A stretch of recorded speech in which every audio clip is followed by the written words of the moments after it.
Hello friends, इस video में देखिए हमारा जो पहला बेसिक चैप्टर आता है और important chapter that is supply under GST. इस चैप्टर के अंदर देखिए एग्जामिनर आपको कहां पर फंसा कर परेशान कर सकता है और कौन सी चीजें हैं जो खास तौर पर देखिए आपको ध्यान रखनी है वाइल प्रिपेयरिंग दिस चैप्टर, क्योंकि एग्जाम में देखिए इस चैप्टर की जो वेटेज है वो 4 मार्क्स तक का आपको स्ट्रेट फॉरवर्ड डिस्क्रिप्टिव क्वेश्चन देखने को मिल सकता है, जो कि केस स्टडी बनाकर एग्जामिनर अक्सर आपसे पूछते हैं।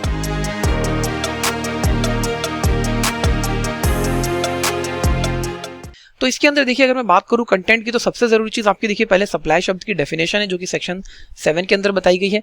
इसके बाद आपके देखिए 3 मेन शेड्यूल आते हैं, शेड्यूल 1, शेड्यूल 2, शेड्यूल 3। शेड्यूल 1 बात करता है देखिए ऐसी एक्टिविटीज और ट्रांजैक्शंस के ऊपर जो बिना कंसिडरेशन के की जा रही हैं और उन्हें सप्लाई ट्रीट किया जाता है। शेड्यूल 2 देखिए आपको कुछ एक्टिविटीज और ट्रांजैक्शंस के बारे में बताता है और कहता है कि आप इन्हें सप्लाई ऑफ गुड्स ट्रीट करोगे या सप्लाई ऑफ सर्विस। इसके बाद शेड्यूल 3 आपका नेगेटिव लिस्ट के रिस्पेक्ट में बात करता है, मतलब ऐसी एक्टिविटीज या ट्रांजैक्शंस जिन्हें जीएसटी के अंदर सप्लाई ही ट्रीट नहीं किया जाता। इसके बाद जो अगली चीज आती है इसके अंदर देखिए वो है कॉम्पोजिट और मिक्स सप्लाई, और इसका मतलब क्या होता है और किस तरीके से यहाँ पर टैक्सेबिलिटी अराइज की जाती है। तो अगर मैं आपसे कहूं कि एग्जामिनर आपको देखिए कहां पर परेशान कर सकता है, तो देखिए ये तीनों ही शेड्यूल बहुत ज्यादा इंपॉर्टेंट है। शेड्यूल 1 के अंदर अगर मैं खास तौर पे कहूं तो देखिए ऐसे केसेस जहां पर आपने इंपोर्ट करी है सर्विसेज विदाउट कंसिडरेशन, क्योंकि देखिए सर्विसेज के केस में जब आप इंपोर्ट करते हो तो अगर देखिए वो आपने विद कंसिडरेशन करी है तो ये शेड्यूल 1 के अंदर आती ही नहीं है, और विद कंसिडरेशन अगर आपने सर्विसेज इंपोर्ट करी है तो वो हमेशा सप्लाई के अंदर देखिए आएंगी, मतलब उसे सप्लाई ट्रीट किया जाएगा, भले ही आपने देखिए उन्हें अपने पर्सनल पर्पस के लिए क्या हो या फिर इन दी कोर्स और फर्दरेंस ऑफ बिजनेस में क्या हो। लेकिन जब आप देखिए सर्विसेज इंपोर्ट करते हो विदाउट कंसिडरेशन तो गवर्नमेंट यहां पर देखिए आपको कहती है कि ध्यान रखो। प्रोविजन क्या कहता है उस केस में? सर उस केस में आप कुछ बातों का ध्यान रखेंगे। पहला ये कि सर अगर आप विदाउट कंसिडरेशन सर्विसेज इंपोर्ट कर रहे हो तो आप ये देखो कि आपने ये जो सर्विसेज इंपोर्ट करी है ये किससे करी है। क्या आपने किसी रिलेटेड पर्सन से करी है या किसी डिस्टिंक्ट पर्सन से करी है, प्लस आपने इन दी कोर्स और फर्दरेंस ऑफ बिजनेस में करी हो, मतलब रिलेटेड पर्सन से या डिस्टिंक्ट पर्सन से की हो और इन दी कोर्स और फर्दरेंस ऑफ बिजनेस की हो। अगर ये दोनों बातें सेटिस्फाई हो रही हैं और विदाउट कंसिडरेशन सर्विसेज इंपोर्ट की जाती है तभी आप उसे सप्लाई ट्रीट करोगे। लेकिन अगर इन दोनों में से कोई भी एक कंडीशन सेटिस्फाई नहीं होती तो आप उसे सप्लाई ट्रीट नहीं करोगे। अब अक्सर एग्जामिनर देखिए इस वाले पॉइंट में आपको फंसाकर परेशान करता है। यहां पर रिलेटेड पर्सन का क्या मतलब है इसको बहुत अच्छे से देख लीजिएगा। अगर मैं इंडिविजुअल के रिस्पेक्ट में बात करूं तो अगर जैसे कि एक पर्सन है मिस्टर ए और उनके फादर हैं मिस्टर एक्स, तो मिस्टर ए कहीं ना कहीं अपने फादर के इन्फ्लुएंस होंगे, तो मिस्टर ए और मिस्टर एक्स क्या हो गए? रिलेटेड पर्सन कहलाएंगे। तो रिलेटेड पर्सन से अगर आप कर रहे हो इन दी कोर्स और फर्दरेंस ऑफ बिजनेस में कर रहे हो तभी वो देखिए आपका without consideration import of service supply treat किया जाएगा। अगर रिलेटेड पर्सन नहीं है तो आपका देखिए वो सप्लाई ट्रीट नहीं किया जाएगा। इसके अंदर एग्जांपल एक और क्या दिया जाता है, क्वेश्चन जो देखिए अक्सर आता है कि सपोज सर मिस्टर राम है और मिस्टर राम के ब्रदर यूके में प्रोफेशनल है।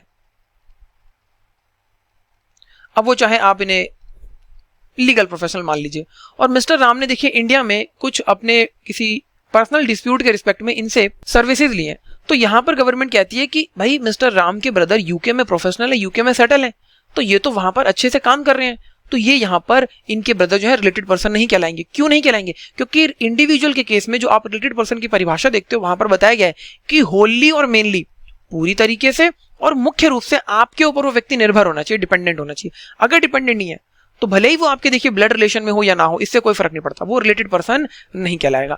तो रिलेटेड पर्सन से जब आप इंपोर्ट करते हो सर्विसेज तो उसका क्या ट्रीटमेंट होता है ये देखिए। यहां पर ऐसा पॉइंट है जिसके ऊपर अक्सर एग्जामिनर आपको फंसाता है, तो इसको इंपॉर्टेंट मार्क कर लीजिएगा।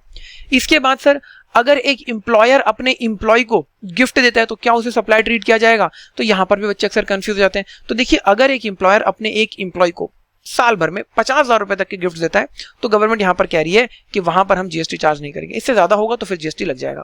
प्रिंसिपल और एजेंट के केस में देखिए विदाउट कंसिडरेशन अगर सप्लाईज की जाती हैं तो क्या वो टैक्सेबल होंगी? तो जी हाँ, वो भी देखिए आपकी सप्लाई के अंदर आती हैं, प्रोवाइडेड कि यहां पर जो एजेंट है वो अपने नाम पर बिल बनाकर प्रिंसिपल जो सप्लाईज दे रहा है उसे आगे सेल कर सके, या प्रिंसिपल के बिहाफ पर देखिए वो आगे सप्लाईज को रिसीव कर सके, और उसमें जो इनवॉइस है इनवॉइस के ऊपर एजेंट का नाम आना चाहिए।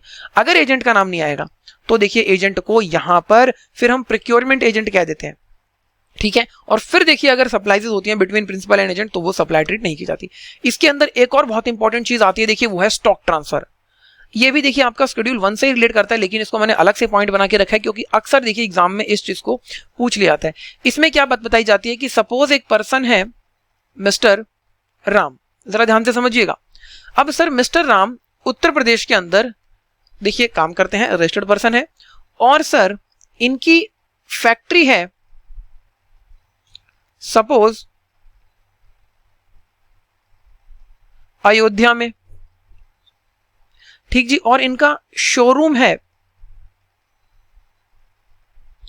कहां पर, लखनऊ में।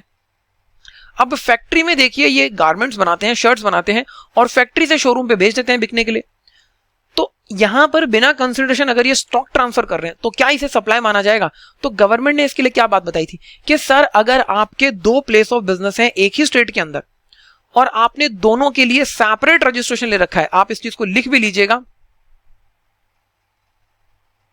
सेपरेट रजिस्ट्रेशन, तो सप्लाई है, ठीक जी। और अगर सेपरेट रजिस्ट्रेशन नहीं है तो ये सप्लाई नहीं माना जाएगा। एक ही रजिस्ट्रेशन के अगेंस्ट में आपने देखिए दोनों प्लेस ऑफ बिजनेस पे काम कर रहे हो, कोई दिक्कत नहीं, लेकिन दोनों के लिए अलग अलग रजिस्ट्रेशन ले लिया तो इसे हम सप्लाई ट्रीट कर लेंगे।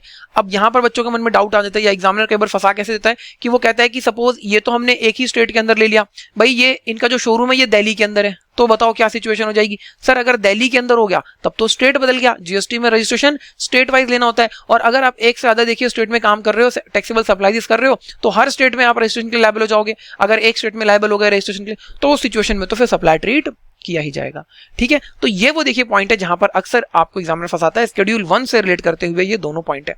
इसके बाद देखिए शेड्यूल 2 के अंदर कुछ एक्टिविटीज हैं जहां पर आपको देखिए एग्जामिनर फंसाता है, जिसके अंदर construction of complex building, civil structure, यहां पर देखिए आपको फंसा सकता है। तो ये जो है वो सप्लाई ऑफ सर्विस के अंदर आता है, लेकिन अगर आपको देखिए पूरा का पूरा जो कंसिडरेशन है वो रिसीव हो जाता है, बिल्डिंग अगर आप बना रहे हो, सिविल स्ट्रक्चर अगर आप बना रहे हो, इसके कंप्लीशन सर्टिफिकेट मिलने से पहले या फिर first occupation whichever is earlier, completion certificate और first occupation whichever is earlier, इससे पहले आपको पूरा का पूरा कंसिडरेशन अपने कस्टमर से मिल जाता है। तो गवर्नमेंट ने कहा कि यहां पर जीएसटी चार्ज नहीं किया जाएगा फिर, ठीक है जी। लेकिन अगर आपको बाद में मिल रहा है तो कोई दिक्कत वाली बात नहीं है, फिर आप उसे क्या मानते हो, सप्लाई ऑफ सर्विस ट्रीट किया जाता है, ठीक है। तो यहां पर बच्चे अक्सर कंफ्यूज होते हैं, इस चीज का ध्यान रखिएगा।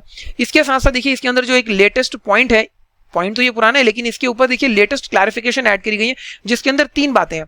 पहली, agreeing to obligation to refrain from an act, अगर आप एग्री कर जाते हो कि काम नहीं करोगे, या फिर टॉलरेट एन एक्ट और अ सिचुएशन और टू डू एन एक्ट, आप किसी के एक्ट को या सिचुएशन को बर्दाश्त कर रहे हो या आप कुछ काम करने के लिए एग्री कर जाते हो। इसके अंदर क्या एग्जांपल्स दिए जाते हैं?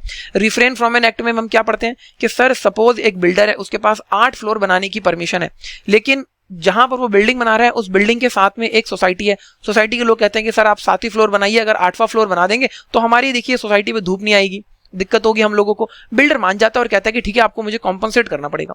यहां पर बिल्डर देखिए काम नहीं कर रहा, लीगली वो बिल्डिंग बना सकता है, लेकिन आरडब्ल्यूए वाले उसको कह रहे हैं, रेजिडेंस सोसाइटी वाले, कि सर मत बनाइए, वो मान जाता है जिसके लिए वो कुछ कॉम्पनसेशन ले रहा है। तो गवर्नमेंट कहेगी यहां पर बिल्डर क्या कर रहा है, सर्विस सप्लाई कर रहा है, क्योंकि आप काम नहीं कर रहे हो। सेम वे बड़ी दुकानों के आगे छोटी दुकान वाले देखिए अपनी दुकान लगाते हैं, रेडी, फुटपाथ, फेरी वाले, बड़ी दुकान वाले कहते हैं कि यहां नहीं लगाने देंगे, हटा लीजिए, लेकिन लगाने देते हैं तो कुछ पैसा ले लेते हैं कि दिन का 500 रुपए दोगे तो लगाने देंगे। तो यहां पर क्या कह रही है गवर्नमेंट कि जो बड़ी दुकान वाले पैसा ले रहे हैं ये सप्लाई ऑफ सर्विस का केस है। इसी तरह टू डू एन एक्ट, आप किसी काम को करने के लिए मान जाते हो, जैसे कि एक फैक्ट्री है, फैक्ट्री के अंदर मैन्युफैक्चरिंग होती है और वहां से गंदा पानी और हवा निकल रही है, इसके लिए देखिए जो पास की सोसाइटी के लोग हैं वो आते हैं और कहते हैं कि सर आप एडिशनल पॉल्यूशन कंट्रोल सिस्टम लगा लीजिए। फैक्ट्री कहते हैं कि जी हम तो गवर्नमेंट ने जो प्रिस्क्राइब कर रखा है उसके हिसाब से काम कर रहे हैं, हम इस चीज को कर सकते हैं, लेकिन अब वाकई आप लोगों को दिक्कत हो रही है तो एडिशनल पॉल्यूशन कंट्रोल सिस्टम हम लगा लेते हैं। तो आप यहां पर मान रहे हो, एग्री कर रहे हो काम करने के लिए, जिसके लिए सोसाइटी वाले आपको कुछ पेमेंट कर रहे हैं, तो ये भी सप्लाई ऑफ सर्विस के अंदर आता है। तो इन तीनों ही पॉइंट्स के अंदर जो कॉमन बातें निकल कर आती हैं वो ये कि कहीं ना कहीं देखिए between the supplier and recipient express और इंप्लाइड एग्रीमेंट है, दूसरा कंसिडरेशन का फ्लो हो रहा है। तो इस पॉइंट के ऊपर देखिए क्लैरिफिकेशन भी आई है गवर्नमेंट की रिसेंटली, और एक नया पॉइंट नो क्लेम बोनस भी ऐड किया गया, तो उसको आप देख लीजिएगा, यहां पर अक्सर एग्जामिनर आपको फंसा सकता है, ठीक है। इसके बाद शेड्यूल 3 देखिए आपका आता है, जिसके अंदर आपने उन एक्टिविटीज के बारे में पढ़ा है जिन्हें हम सप्लाई ही ट्रीट नहीं करते जीएसटी में।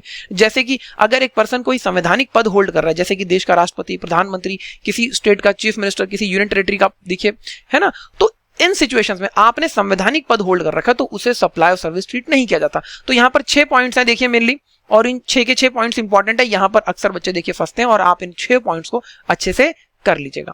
इसके बाद सर कॉम्पोजिट और मिक्स सप्लाई का देखिए केस आता है। इसमें बच्चे समझ तो जाते हैं कि कॉम्पोजिट और मिक्स सप्लाई होती क्या है, लेकिन जब वो इसको लिखने बैठते हैं तो बड़ी दिक्कत करते हैं। वो एक एक लाइन के अंदर देखिए इनको लिखकर खत्म कर देते हैं। तो आप ऐसा मत करिएगा। जब भी कॉम्पोजिट और मिक्स सप्लाई के ऊपर क्वेश्चन आए तो कम से कम 2-2 3-3 लाइन इनके बारे में जरूर लिखिएगा। बताइएगा कि किसी पर्टिकुलर सिचुएशन में कब हम कॉम्पोजिट सप्लाई ट्रीट करेंगे किसी सप्लाई को, या मिक्स सप्लाई ट्रीट करेंगे, और एग्जाम्पल जरूर फ्रेम करिएगा। तो राइटिंग प्रैक्टिस देखिए यहाँ पर मस्ट हो जाती है। सभी चैप्टर्स के लिए वैसे ये चीज खास है, लेकिन कॉम्पोजिट और मिक्स सप्लाई के केस में देखिए अक्सर बच्चे देखिए इनकी जो डेफिनेशंस लिखते हैं इनके बारे में बताते हैं वो बहुत कंसाइज में बताते हैं। तो आप ऐसा मत करिएगा, थोड़ा सा इलेबोरेट करके लिखिएगा और कोशिश करें कि कॉम्पोजिट और मिक्स सप्लाई के बारे में एक एक एग्जांपल भी जरूर डाल दें तो ज्यादा बेहतर होगा। कॉम्पोजिट सप्लाई के केस में देखिए जब दो सप्लाईज आपस में नेचुरली बंडल्ड हो उनको अलग नहीं किया जा सकता है, इन conjunction with each other provide की जाती है कॉम्पोजिट सप्लाई। मिक्स सप्लाई दो सप्लाईज आपस में नेचुरली बंडल्ड नहीं है, सिंगल कंसिडरेशन चार्ज करता है यहाँ पर सप्लायर दोनों आइटम्स के लिए। जैसे कि आपने 5 किलो डिटर्जेंट खरीदा, उसके साथ एक प्लास्टिक की बकेट आपको फ्री में दे दी गई। अब प्लास्टिक की बकेट आप अलग से भी बेच सकते हो, डिटर्जेंट के साथ बेचने की क्या जरूरत है ना। तो ये क्या हो गई, ये मिक्स्ड सप्लाई हुई। और इस सिचुएशन में जो आपका जीएसटी का रेट लगता है, डिटर्जेंट और प्लास्टिक बकेट, इन दोनों में से जो भी हायर रेट पे बिकती है मार्केट में, जिस पे जीएसटी का रेट हायर है, वो रेट देखिए पूरी सप्लाई के ऊपर लग जाएगा। तो ये वो 5 पॉइंट्स है देखिए जहां पर अक्सर बच्चे गलती कर सकते हैं। आप लोग मत करिएगा, नोट कर लीजिएगा। परफेक्ट प्रैक्टिस बुक में से आप क्वेश्चंस की प्रैक्टिस कर सकते हैं, और अगर आप देखिए वीडियोस देखना चाहते हैं कॉन्सेप्ट की तो हमारे कोर्स को रेफर कर सकते हैं। तो इन चीजों को नोट करिए। Thank you so much.